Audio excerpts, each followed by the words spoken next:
Hey, what's up everybody? Welcome back for another episode of Don's Lawns.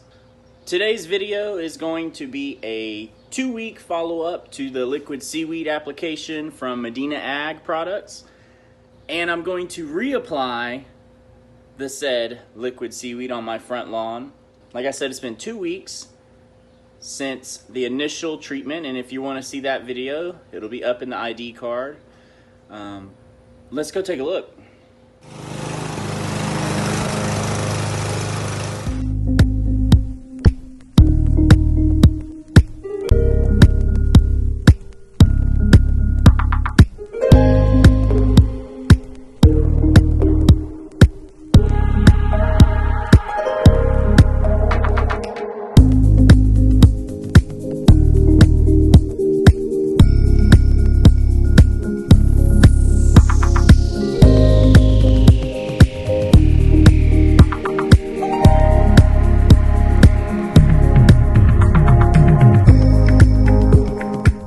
We just finished looking at the lawn, gave you guys that update on how it's looking. I'm gonna go ahead and mix up another batch. Remember, it's 2 ounces per 1,000, or 2 ounces in a gallon per 1,000 square feet.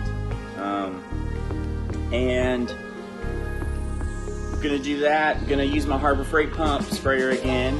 I was pleased with it last time. The front lawn is basically 1,000 square feet, so I'm just gonna go ahead and use 1 gallon in the 2-gallon pump sprayer. I might play with the nozzle a little bit today and try to adjust the flow, because it took a long time last time to apply that liquid seaweed.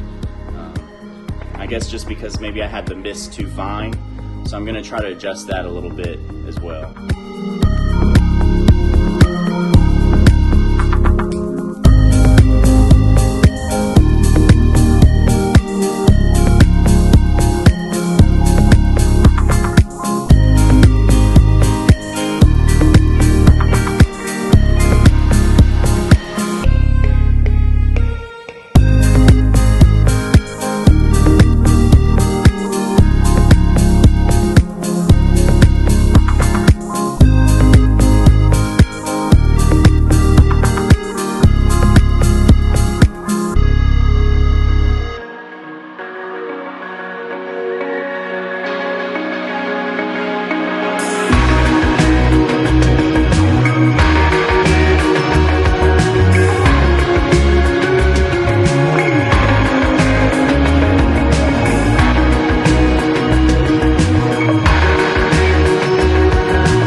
Alright guys, so that is all I've got for today's video. I wanted to keep it pretty short and sweet. I did a 2-week follow-up on the Medina Ag Liquid Seaweed, and then I reapplied the liquid seaweed again for the second time, and I'm watering it in real nice and good, and we're gonna check up on those results as well. The lawn's looking pretty good. It hasn't rained here very well, or at all, in the last probably 3 weeks now. There is a chance of some rain coming up, so I'm hoping that the potassium in this liquid seaweed is really going to get soaked in and help out the root growth. Try to get my lawn to survive through the dog days of summer. If you guys enjoyed today's video, please hit the like button, tap subscribe, follow me on Instagram and Twitter at DonsLawns1, and best of luck in the lawn. I'll see you guys in the next one.